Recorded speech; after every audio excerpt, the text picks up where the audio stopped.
আপনার TikTok account warning আসলে কি করবেন? আপনার টিকটক অ্যাকাউন্ট ওয়ার্নিং রিমুভ করতে হবে, সেজন্য যে কাজটি করতে হবে সহজে দেখিয়ে দিচ্ছি, দেখুন। প্রথমে আপনাকে এই যে টিকটক যে অফিসিয়াল অ্যাপস আছে, অফিসিয়াল অ্যাপসের উপরে আপনাকে প্রবেশ করতে হবে। তারপরে দেখেন এই যেরকম ইন্টারফেস আসবে, উপরে ওই যে থ্রি ডট অপশন আছে, থ্রি ডটের উপর আপনাকে একটা ক্লিক করতে হবে। থ্রি ডটে ক্লিক করলে এরকম ইন্টারফেস আসবে, যে এখানে নিচে দেখাচ্ছে সেটিং অ্যান্ড প্রাইভেসি।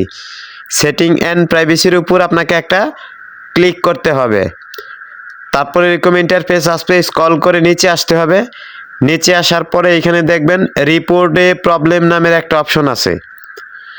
এই যে দেখাচ্ছি রিপোর্ট এ প্রবলেম, এই রিপোর্ট এ প্রবলেম অপশনের উপর আপনাকে একটা ক্লিক করতে হবে।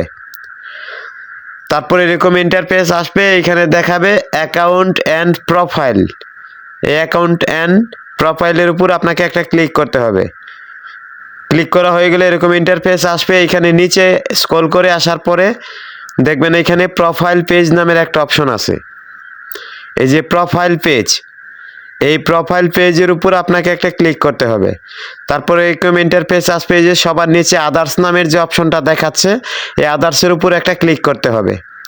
তারপরে এরকম ইন্টারফেস আসবে, এখানে ইয়েস নো, এই নো অপশনের উপর আপনাকে একটা ক্লিক করতে হবে। নো অপশনে ক্লিক করা হয়ে গেলে আপনাকে ব্যাকে আসতে হবে, আরেকটু ব্যাকে আসতে হবে। তারপরে স্ক্রল করে নিচের দিকে দেখতে হবে, এইখানে অ্যাকাউন্ট গ্রোথ, অ্যাকাউন্ট গ্রোথ নামের যে অপশনটা, যে অপশনটার উপর আপনাকে একটা ক্লিক করতে হবে।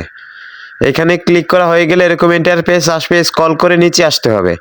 নিচে আসার পরে ইয়েস নো, এই নো নামের অপশনের উপর আপনাকে একটা ক্লিক করতে হবে।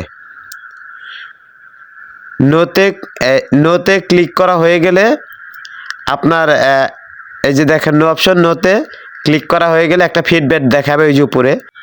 আপনার অ্যাকাউন্ট ওয়ার্নিংটা খুব দ্রুতই রিমুভ হয়ে যাবে অল্প সময়ে।